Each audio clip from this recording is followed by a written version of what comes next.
To truly appreciate the life of Jackson Straits and that precious newborn cry, you first have to understand how he fought death, his against all odds battle that overwhelmed many, including his doctors. It was difficult to sit down and talk with the family and say, I'm not sure he's going to make it. Lisa Straight's pregnancy with her third child seemed perfectly normal. An amazing ultrasound even appeared to show Jackson giving a thumbs up at 28 weeks.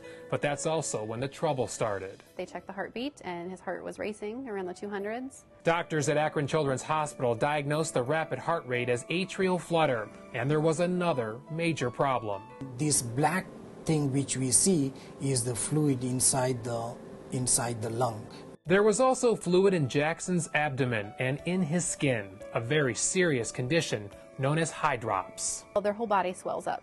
And for him, it was around his lung, which meant that his lung couldn't inflate the way it needed to. It was compressing him. They said it was like an elephant sitting on him. Pediatric cardiologist Dr. Chandrakant Patel needed to find a way to keep Jackson alive another month, get him to 32 weeks. If not, there was nearly a zero chance of survival.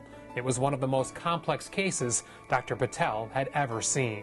Our goal was to keep the baby inside with the help of medication and control the baby's heart rate. Lisa took pills and received in utero medications, lowering the baby's heartbeat, but it never converted to a normal rhythm.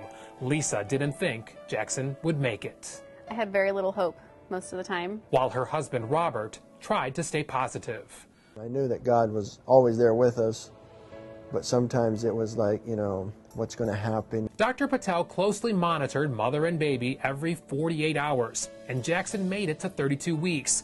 On March 27th, he was born. We just held our breath and waited and prayed, and he cried. He came out crying. Using a procedure called cardioversion, Dr. John Clark shocked Jackson's heart into a normal rhythm, but it didn't last. 2 days later, his condition turned critical. His heart just skyrocketed again, and the room filled with nurses and doctors, and we had no idea what was happening. Dr. Clark feared Jackson was too sick to live and realized shocking the baby's heart a second time was the only option. It's hard to get to a point where you think you're losing the battle. But the procedure worked. The heartbeat fixed again. Jackson and his medical team had won the battle. I feel like God heard his people when they cried out, and he answered that prayer. Perhaps that thumbs-up ultrasound was a sign all along. Or maybe the story of this baby's survival is something else. He's a miracle.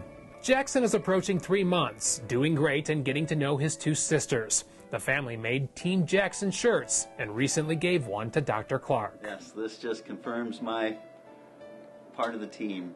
A team that never gave up on a baby who proved he has the heart to live.